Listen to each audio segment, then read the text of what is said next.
यदि आप इस वक्तव्य को देख रहे हैं तो आपको अवश्य यह ज्ञात होगा कि यह किस विषय में है। आप इस वक्तव्य को देखने से पूर्व डाउनलोड कर लें तो ज़्यादा अच्छा होगा, क्योंकि इस वक्तव्य को मिटाया जा सकता है और इस वक्तव्य के प्रसारण पर रोक भी लगाई जा सकती है। इस पूरी श्रृंखला के ऊपर भी प्रतिबंध लग सकता है। अतएव आप समस्त दर्शकों को हम यह परामर्श देंगे कि इस वक्तव्य को और इस श्रृंखला के सभी वक्तव्यों को आप डाउनलोड करके अपने पास सुरक्षित कर लें। आप इस चलचित्र श्रृंखला को अपने फेसबुक, यूट्यूब या अन्य समाचार माध्यमों में, सामाजिक माध्यमों में पुनः प्रकाशित भी कर सकते हैं, रीअपलोड भी कर सकते हैं। और साथ ही साथ हम इस बात के लिए आपको सतर्क कर दें, इस श्रृंखला में जिन विषयों पर हम चर्चा करेंगे, जिन बातों को हम अभिव्यक्त करेंगे, जो बातें हम आपको बताएंगे, वो बातें आपके जीवन शैली को, समाज और संसार को देखने के दृष्टिकोण पर बहुत ही प्रभावी असर डाल सकते हैं, बहुत ही प्रभावित रूप से आपको क्षुब्ध कर सकते हैं, आपकी मानसिक स्थिति को असंतुलित कर सकते हैं। इसीलिए निर्भयतापूर्वक, धैर्य के साथ आप इन चलचित्रों को देखेंगे। हम इन समस्त चलचित्रों के माध्यम से आप सभी लोगों को एक ऐसे संकट के प्रति जागरूक करना चाहते हैं जो आपके साथ निरंतर बना हुआ है, लेकिन आपको उसका बोध नहीं है। वो संकट आपके जन्म से लेकर आपकी मृत्यु तक जुड़ा हुआ है और आपके जीवन पर उसका जो प्रभाव पड़ता है, उससे आपकी पारलौकिक गति भी बिल्कुल स्पष्ट रूप से प्रभावित होती है। हो सकता है आप इस श्रृंखला को देखने के बाद जिन लोगों को नायक मानते हों उनको खलनायक मानने लगें, जिन लोगों को आप बुरा मानते थे वो आपकी दृष्टि में अच्छे लगने लगें। हो सकता है जो आपके लिए श्रद्धेय हों, अब इस श्रृंखला के बाद वो आपके लिए उन लोगों की छवियाँ बिगड़ जाएं, उन लोगों की छवियाँ नकारात्मक हो जाएं। हम जिस व्यक्ति के विषय में चर्चा करना चाहते हैं वो व्यक्ति यह जानता है कि हम चर्चा कर रहे हैं, वो जानता है कि आप उससे सुन रहे हैं, वो जानता है कि आप उसके बारे में जानना चाहते हैं। वो देख रहा है आपको, वो सुन रहा है आपको, वो समझ रहा है आपको और प्रभावित कर रहा है आपको।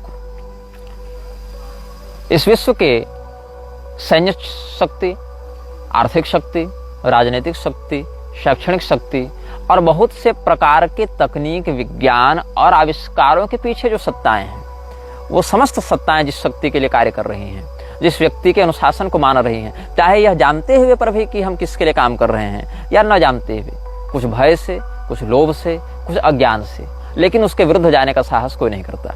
जो करते हैं वो या तो चुप करा दिए जाते हैं अस्थायी रूप से, या फिर चुप करा दिए जाते हैं हमेशा के लिए। इस व्यक्ति के प्रभाव से बचने के लिए कोई हथियार नहीं है, कोई शस्त्र नहीं है जिसको आप हाथ में लेकर खड़े हो जाएं तो ये आपसे डर जाएगा। इसकी शक्ति शारीरिक से अधिक मानसिक है। ये कई दिनों से नहीं, कई महीनों से नहीं, कई वर्षों से नहीं, कई शताब्दियों से जीवित है। इसका कोई निश्चित शरीर नहीं है, इसका रहने का कोई निश्चित स्थान नहीं है, इसका कोई निश्चित नाम नहीं है। कुछ लोग इसको शैतान कहते हैं, कुछ इसे लूसीफर कहते हैं, कुछ इसे सरपेंट कहते हैं, कुछ इसे बैफोमेट कहते हैं, कुछ इसे डेविल कहते हैं, कुछ डार्क प्रिंस कहते हैं, कुछ लोग इसे दज्जाल कहते हैं, कुछ लोग इसे अपोलियन कहते हैं, कुछ मैमन कहते हैं, कुछ लीगन कहते हैं, कुछ अजाजल कहते हैं, कुछ मेफिस्टोफिलिस कहते हैं। लेकिन वह नाम जो इससे सबसे अधिक प्रिय है वो है बीलजीबब। बीलजीबब जो है वो एक म्लेच्छ भाषा का शब्द है जिसका अर्थ होता है मक्खियों का राजा। मक्खियों का अर्थ है इसके एजेंट, इसके गुलाम, जो इसके लिए मक्खियों के समान है। आपने एंटमैन फिल्म देखी होगी। एंटमैन फिल्म में क्या होता है, चींटियों के माध्यम से बड़े बड़े युद्ध लड़कर वो जीत जाता है।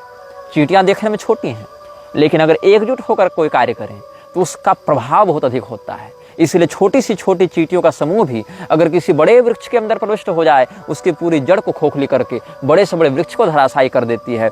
बड़े से बड़े पर्वतों को वह चींटियां छोटे छोटे धूल में परिवर्तित करने का, छोटे छोटे धूल के कणों में परिवर्तित करने का साहस रखती हैं।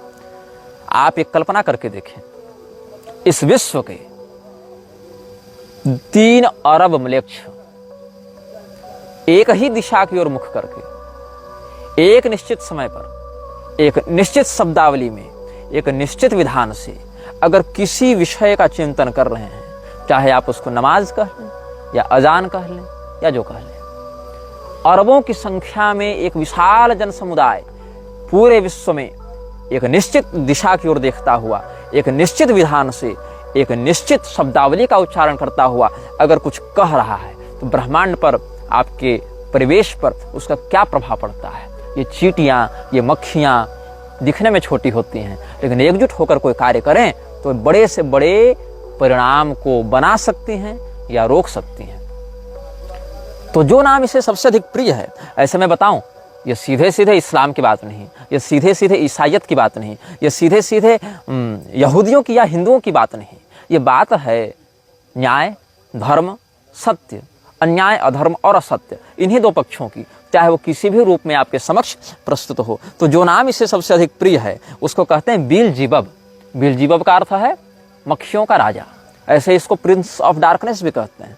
अलग अलग सभ्यताओं ने इसे अलग अलग नामों से पुकारा और इसे अपने नाम, अपने जगह, अपने शरीर बदलने में बड़ा आनंद आता है। ये कहाँ उत्पन्न हुआ, कब से है, इसके विषय में कुछ निश्चित नहीं कहा जा सकता, मैं भी नहीं कह सकता। मैं इसके बारे में सब कुछ जानता हूं, ये मैं दावा नहीं करता, क्योंकि मैं जो बातें आपको बता रहा हूं इस बात का भी संज्ञान इसे है। अब आप पूछेंगे कि ये आपको रोकता क्यों नहीं, क्योंकि ये जानता है कि मेरे बताए गए वक्तव्यों से इसके अस्तित्व पर कोई प्रभाव नहीं पड़ेगा।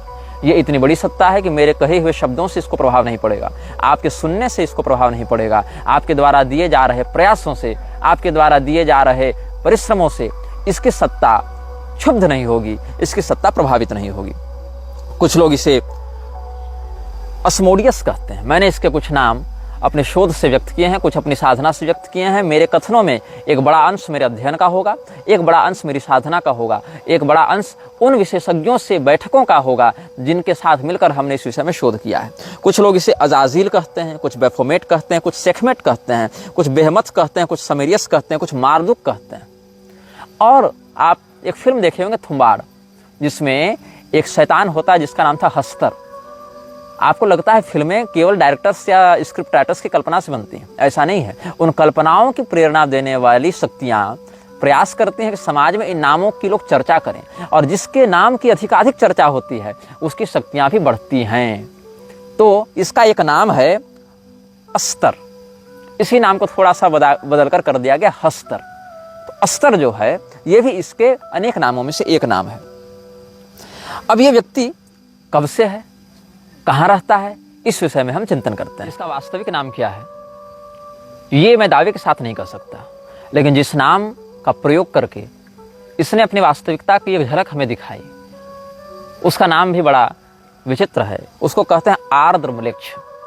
आदि म्लेच्छ नहीं, आर्द्र म्लेच्छ। हम सुविधा के लिए आपके सामने इसका नाम बताएंगे म्लेच्छराज, क्योंकि इसके वास्तविक नामों का उच्चारण करने से इसकी शक्तियां बढ़ती हैं, और हम चाहते नहीं कि इस श्रृंखला में इसके नाम का बार बार प्रयोग करके हम इसकी शक्तियों को अपने ही ऊर्जा प्रदान कर करके विस्तृत करें। आपने हैरी पॉटर फिल्म देखी होगी, वहां वोल्डेमॉर्ट का एक किरदार था, the one who can't be named. उसका नाम लेने से लोग डरते थे। मैं डरता नहीं हूं, इसीलिए श्रृंखला को निर्गत कर रहा हूं, लेकिन मैं ये बात आपको अवश्य बता दूं कि इसके वास्तविक नामों का आप जितना कम प्रयोग करें उतना अच्छा है। वास्तविक नाम है आर्द्र म्लेच्छ, लेकिन आप अच्छे से समझ जाएं, इसके लिए हम इसके नाम का प्रयोग करेंगे म्लेच्छराज के रूप में। इसका एक नाम आहरिमान भी है। आहरिमान और आर्द्र म्लेच्छ दोनों इसका वास्तविक नाम है। आहरिमान आर्द्र म्लेच्छ इसका नाम है, आर्द्र म्लेच्छ इसका सरनेम है, आहरिमान इसका नाम है। तो आहरिमान आर्द्र म्लेच्छ ये इसका पूरा नाम है, first name and last name. तो ये व्यक्ति कहाँ रहता है, ये अभी जिस प्रारूप में चल रहा है, जिस प्रकार की गतिविधियों को लेकर चल रहा है, इस प्रकार की गतिविधियां ये 800 वर्षों से कर रहा है। ऐसा नहीं है कि 800 वर्ष पहले से जिंदा है, ये जिंदा उससे पहले से, उससे बहुत पहले से जिंदा है, लेकिन उससे पहले ही अपने शरीर जल्दी जल्दी नहीं बदलता था, उससे पहले ही अपना घर जल्दी जल्दी नहीं बदलता था, क्योंकि विश्व की जनसंख्या और विश्व की तकनीक, संचार माध्यम बहुत पीछे थे, बहुत कम थे। जैसे जैसे तकनीक बढ़ती है और जैसे जैसे जनसंख्या बढ़ती है, उतनी शीघ्रता से इसको अपना शरीर बदलना होता है, उतनी शीघ्रता से इसको अपना ठिकाना बदलना होता है। तो पिछले, मतलब आप समझ लें कि अगर आधुनिक काल गणना के अनुसार माने तो ईसा की पहली शताब्दी से लेकर ईसा की 12वीं शताब्दी में 1200 वर्षों में इसने अपने ठिकाने 8 से 10 बार बदले, और इधर 800 वर्षों में इसने अपने ठिकाने लगभग 10 बार बदले। हर 2 पीढ़ियों में ये अपना ठिकाना बदल रहा है, जिसमें 4 ठिकाने इसने पिछले 80 वर्षों में बदले हैं। क्योंकि इन 80 वर्षों में तकनीक का विकास अधिक हुआ, संचार माध्यमों का विकास अधिक हुआ, यातायात माध्यमों का विकास अधिक हुआ। इसीलिए समय अनुसार यह प्रयास करता है कि विश्व की जनसंख्या को ऐसे बिंदु पर आकर रोका जाता रहे कि इसको बारंबार अपना स्थान और अपना शरीर न बदलना पड़े। क्योंकि जितने अधिक लोग बढ़ेंगे, उतने अधिक विचारें बढ़ेंगे, उतनी विचारधाराएं बढ़ेंगी। विचारों की बढ़ोतरी से हर व्यक्ति की मानसिकता पर प्रविष्ट होकर उसको नियंत्रित करना कठिन होने लगता है, सर्वर लोड बढ़ता है। इसीलिए कम हो लेकिन वफादार गुलाम हो हमारे, तो ऐसे लोग इसको अधिक प्रिय हैं। मैं जिस स्थान पर बैठकर ये बात कह रहा हूँ, उस स्थान पर मैं 29 जुलाई 2015 की रात को भी बैठा हुआ था। क्यों? क्योंकि मुझे धमकी आई थी इसी म्लेच्छराज के कुछ गुलामों से, जो मेरा अपहरण करना चाहते थे। और तब हम अपने घर से लगभग 1280 किलोमीटर दूर इस जगह पर बैठे थे। समय था रात के 7 बजे और दिनांक था 29 जुलाई 2015। अब मैं ये बताता हूं कि ये रहता कहाँ है। सबसे पुराना ठिकाना जो हमें इसका प्राप्त हुआ था वो था तुर्की में। तुर्की में एक जगह है जिसको आज प्लूटोज गेट के नाम से जाना जाता है। प्लूटोज गेट डेनिजली प्रोविंस में है, जो तुर्की में है। यहाँ पर लगभग ये 150 वर्षों तक रहा और 150 वर्षों तक इसने किया अपनी शक्तियों को बढ़ाया। सक्रिय तब भी था, लेकिन अपनी शक्तियों को इतना बढ़ाया कि ये सामाजिक सम्मोहन कर सके। कितने लोगों तक? लगभग 2 से 3 हजार लोगों की भीड़ को एक लक्ष्य के प्रति मानसिक रूप से सम्मोहित कर सके, ऐसी इसकी योजना थी और जिसमें ये सफल हुआ। इसके बाद इसने अपना ठिकाना बदला। इसके बाद इसने अपना ठिकाना बनाया इजराइल के बगल में। अब वो फलस्तीन है या वो इजराइल है, इस विवाद में हम नहीं पड़ेंगे क्योंकि ये झगड़े का विषय है। लेकिन इजराइल हो या फलस्तीन हो, इसने जेरिको या जेरिचो, जो भी इसका उच्चारण भाषा में किया जाता है, JERICHO, जेरिचो या जेरिको, जहाँ तक जेरिको होना चाहिए उच्चारण, ये फलस्तीन का प्रांत माना जाता रहा है या इजराइल का प्रांत माना जाता रहा है। ये विवादित विषय है, लेकिन इसने अपना ठिकाना यहीं पर बनाया। अभी इस वीडियो क्लिप में 4 मिनट की रिकॉर्डिंग हमारी नहीं हो पाई थी किसी तकनीकी खराबी के कारण। इस श्रृंखला की घोषणा जब हमने की थी, उसी समय से हमारे फ़ोन पर ऑटोमेटिक फीड्स में कुछ ऐसी बातें स्वयं आ रही हैं जो कि ऑफलाइन बातें हैं। ऐसा नहीं कि मैं कुछ नेट पर सर्च कर रहा हूं या कुछ मैं ट्रेलर रिलीज कर रहा हूं तो उसका एल्गोरिदम पकड़कर कुछ सजेशंस मिल रहे हैं, ऐसा नहीं है। मतलब बिल्कुल ऑफलाइन तरीके से भी, जिस मोबाइल से वाईफाई या सिम कनेक्टेड नहीं है, उन मोबाइल्स पर भी कुछ सर्च करने पर, फोल्डर पर भी सर्च करने पर, ड्राइव में भी सर्च करने पर कुछ ऐसी बातें अप्रत्याशित रूप से सामने आ रही हैं जो कि हमारी संज्ञान में नहीं थी। और अभी क्या हुआ कि जब मैं इस क्लिप की दूसरी प्रति बना रहा था, एक दूसरा भाग अब रिकॉर्ड कर रहा था, तो लगभग 5 मिनट रिकॉर्डिंग होने के बाद वो स्वयं कैमरा बंद हुआ और उसके बाद वो रिकॉर्डिंग स्वयं मिट गई। इसीलिए हम इस वक्तव्य को पुनः रिकॉर्ड कर रहे हैं। ठीक है, तो हम बता रहे थे आपको कि वो भाग जो इजराइल और फिलिस्तीन के मध्य विवादित है, जेरिको जिसको कहा जाता है, वहां पर इसने बहुत तपस्या की और ये जीसस का समकालीन समय था। तो जीसस का जन्म जो है वो इसके उद्देश्य को पूर्ण करने के लिए तो नहीं हुआ था, लेकिन अंततः इसने जीसस के उद्देश्य में अपना उद्देश्य घुसा दिया और वो काम किया जो काम जीसस नहीं चाहता था। मैं जीसस का महिमामंडन नहीं कर रहा, जीसस को प्रोत्साहित नहीं कर रहा, जीसस की वकालत नहीं कर रहा। मैं बस ये बता रहा हूं कि जीसस से जब इसकी मुलाकात हुई थी तो जीसस ने अपने अनुयायियों को सतर्क किया था। जॉन 14:30 में आप इसका प्रमाण देख सकते हैं। जीसस ने इसके आगमन की बात कही थी।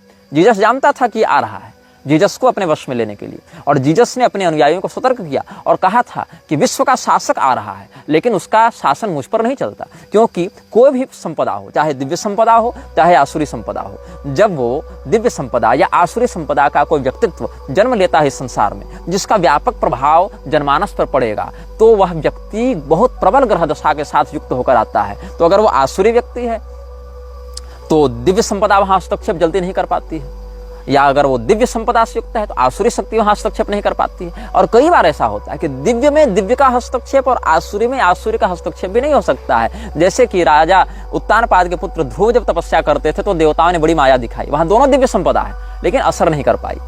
यहाँ पर आसुरी संपदा में देखें, रावण और निवात कवच राक्षसों के बीच में युद्ध हुआ है, दोनों आसुरी संपदा के हैं, लेकिन निवात कवचों की आसुरी शक्तियां रावण के ऊपर हावी नहीं हो पाई। तो यहाँ पर दोनों मृक्ष शक्तियां टकराई हैं, लेकिन मृक्षराज उस समय, जो आर्द्र मृक्ष है, वो उस समय अहरिमान का शासन जीसस पर नहीं चल पाया। इसलिए जॉन 14:30 में जीसस ने कहा अपने अनुयायियों को कि I will no longer talk much with you for the ruler of this world is coming.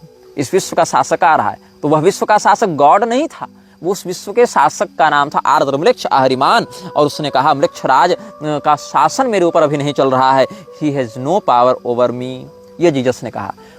और जीसस के ऊपर उस समय प्रभाव नहीं पड़ पाया, इसीलिए 300 वर्षों तक म्लेच्छ राज ने अपनी तपस्या को बढ़ाया। और कॉन्टेस्टिन के समय जीसस का ब्रांड उठाते हुए, जीसस का नाम लेते हुए कॉन्टेस्टिन के माध्यम से म्लेच्छ राज ने अपनी शक्तियों को आगे बढ़ाया। और इसमें उसको 300 वर्षों का समय लगा ताकि विधिवत वो समाज में अपने विकृति का प्रसारण कर सके। और इस समय वो कहाँ था? उस समय न्यू ऑरलिन्स लुसियाना में था, जहाँ गेट्स ऑफ जीनी है। गेट्स ऑफ जीनी नामक स्थान पर म्लेच्छ राज ने 300 वर्ष अपना निवास बनाया। और लुसियाना शहर में, जो कि एक म्लेच्छ प्रांत है, वहाँ पर इसने अपनी शक्तियों को बढ़ाने का काम किया। इसके बाद लगभग हर 100 साल 150 साल में ये अपना स्थान बदलता रहा, जिसमें ये जापान आया और श्रेजान की पहाड़ियों में इसने तपस्या की। फिर ये चीन आया, वहाँ चोंग क्विंग मिंग के पहाड़ी में इसने तपस्या की। फिर ये ग्रीस आया, वहाँ केप मेटापान की गुफाओं में इसने तपस्या की। फिर ये चेज गणराज्य चला गया, जहाँ इसने किला बनाया जिसको होस्का कैसल कहा जाता है। होस्का कैसल में इसने तपस्या की। वो किला 3-4 बार बना है, लेकिन प्रारंभ में उसने म्लेच्छ राज ने ही इसकी नींव रखी थी। यहाँ पर ये अभी भी विद्यमान है, इन जगहों पर अभी भी इसके मुख्यालय विद्यमान है। फिर ये इटली में 2 मुख्यालय बनाता है। चेज रिपब्लिक के बाद इटली पहुंचा। इटली में इसने अपने 2 मुख्यालय बनाए, एक केव ऑफ सिविल में, सिविल की गुफा में इसने बनाया, और एक रोम में भी इसकी गद्दी है जिसको लेक्टस कर्टियस कहते हैं। लेक्टस कर्टियस की जो गद्दी है वो इटली के रोम में है, वहां पर म्लेच्छ राज की एक प्रधान गद्दी है। फिर वहां से ये मैक्सिको पहुंचा, जहां पर मिक्टलैन एक स्थान है, वहां पर इसकी एक गद्दी है। बेलीज में एक्टोन टूनिसिल मुखनाल नाम की गुफा है, वहां पर इसका है। आइसलैंड में एक ज्वालामुखी है, उसके अगल बगल भी इसका शासन था, जिसको हेकला ज्वालामुखी कहा जाता है। फिर पेंसिल्वेनिया में सप्तद्वार नामक स्थान है, 7 गेट्स ऑफ हेलम, वहां पर भी एक इसका स्थान है। और ग्रीस में मैं बता चुका हूं केप मेटापेन गुफाएं, वहां पर भी, मतलब कहीं पहाड़, कहीं किला, कहीं गुफा, ऐसे स्थानों पर तपस्या करता रहा। अब प्रश्न है, तपस्या इसने किसके की?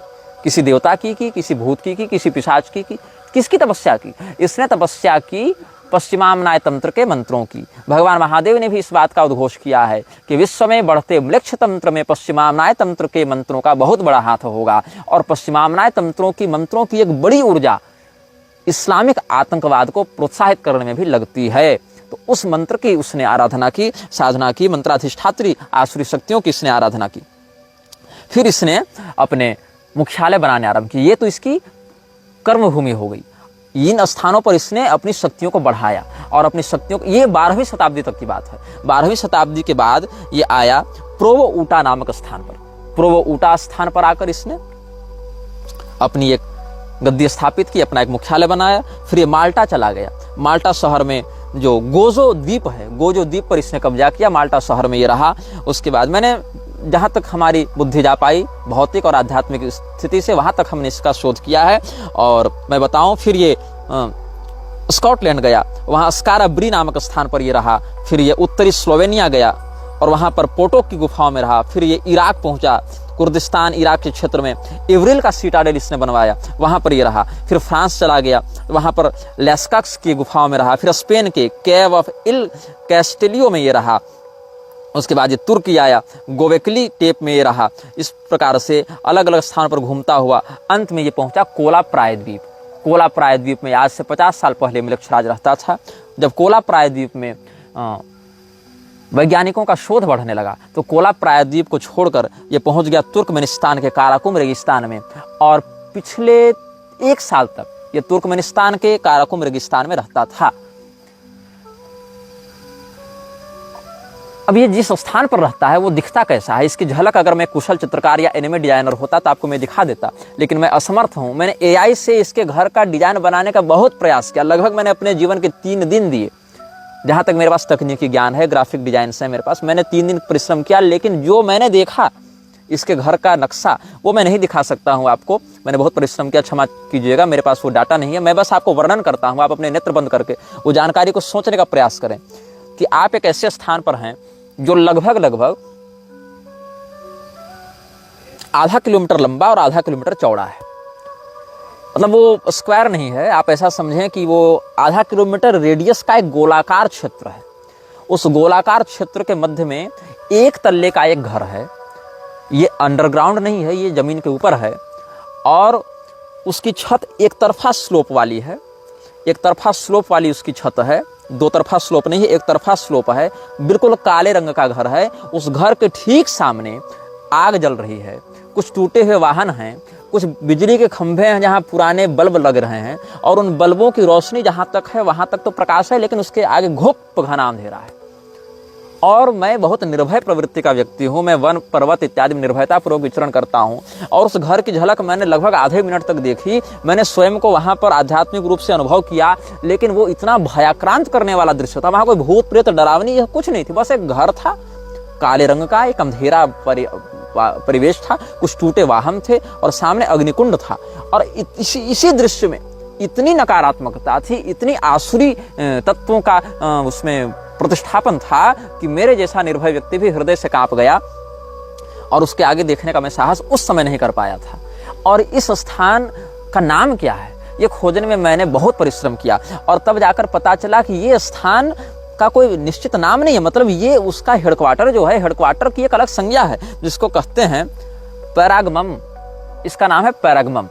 पैरागमम का जो मुख्यालय है, पैरागमम एक उपलक्षण है। मतलब अगर मृक्षराज यहाँ बैठा है तो इसी जगह का नाम हो जाएगा पैरागमम। अगर मृक्षराज दिल्ली में बैठा है तो उस जगह का नाम हो जाएगा पैरागमम। अगर मृक्षराज वाशिंगटन में बैठा है तो उस स्थान का नाम हो जाएगा पैरागमम। मतलब पैरागमम को निश्चित स्थान नहीं है, पैरागमम वो थ्रोन है जिस पर मृक्षराज बैठता है, वो उसका हेडक्वार्टर है। चाहे वो कहीं बना ले, चाहे वो आपके मन में बना ले, तो आपका मन हो जाएगा पैरागमम। इस प्रकार से अलग अलग स्थानों पर वो रहता है। सीरिया में भी इसकी गतिविधियां हमने 2017 से 18 के मध्य में देखी थी, अनुभव की थी। मतलब देखी थी मतलब गया नहीं था, अनुभव की थी और एक शाक्त परंपरा के साधक से इसकी पुष्टि भी की थी। तो हमने आपको इस विषय में मूलभूत जानकारी आज देने का प्रयास किया है, इसके नाम के विषय में, इसके उद्देश्य के विषय में, इसके रहने के ठिकानों के विषय में। इसीलिए इस एपिसोड को हम किसी नाम से युक्त नहीं करेंगे। इस एपिसोड में हम इन्फिनिटी का चिन्ह लगाते हैं और आप सबों को हम अंत में जाते जाते एक चेतावनी देंगे। इस वीडियो को देखने से पहले अगर आप डाउनलोड कर चुके हैं तो अच्छी बात है, नहीं तो अब इस वीडियो का अंत तो होने वाला है, अब बिल्कुल डाउनलोड कर लें। और इस वीडियो की श्रृंखलाओं को आप जब भी देखेंगे तो आप एक मंत्र का पाठ करें वीडियो को देखने के पहले और वीडियो को देखने के बाद, और अपने जीवन का इसको अभिन्न अंग बना लें। इस मंत्र को मैं डिस्क्रिप्शन में लिख भी दूंगा और मैं बोलकर भी सुना देता हूँ। कर्कोटकस्य नागस्य दमयन्त्या नलस्य च ऋतुपर्णस्य राजर्षेः कीर्तनम कलिनाशनम। एक बार और सुन लीजिए। ऋतुपर्णस्य राजर्षेः कीर्तनम कलिनाशनम, यही वाला श्लोक है। शुरू से पहला बोलता हूँ। कर्कोटकस्य नागस्य दमयन्त्या नलस्य च ऋतुपर्णस्य राजर्षेः कीर्तनम कलिनाशनम। अर्थ क्या है? निषध देश के राजा नल, विदर्भ देश की राजकुमारी दमयंती, अयोध्या के महाराज ऋतुपर्ण और कर्कोटक नाग, इन चारों का स्मरण करने से कलि पुरुष कलियुग आपको पीड़ा नहीं देता, बाधा नहीं देता। आप अभी जिस आध्यात्मिक स्थिति में हैं, अपने इष्ट का चिंतन करते हुए, अपने गुरुमंडल का चिंतन करते हुए, अपने कुलागमोक्त देवताओं का चिंतन करते हुए इस मंत्र का अधिकाधिक चिंतन करें, पाठ करें। प्रातःकाल उठकर इसका अधिकाधिक चिंतन किया करें, इस मंत्र के अर्थ का चिंतन किया करें और परब्रह्मणे नमः ऐसा कह के भगवान को प्रणाम करें, अपने इष्ट को प्रणाम करें। और मृक्षराज से आपका जीवन मानसिक, शारीरिक, सामाजिक रूप से प्रभावित न हो, इसके लिए अपने मन को अधिकाधिक सबल बनाएं, क्योंकि आपका भय ही मृक्षराज का आहार है। यह वीडियो जल्द ही हटा दिया जा सकता है। कृपया थर्ड पार्टी ऐप्स का उपयोग करके डाउनलोड करें। आप इस वीडियो को अपने चैनल पर फिर से अपलोड भी कर सकते हैं।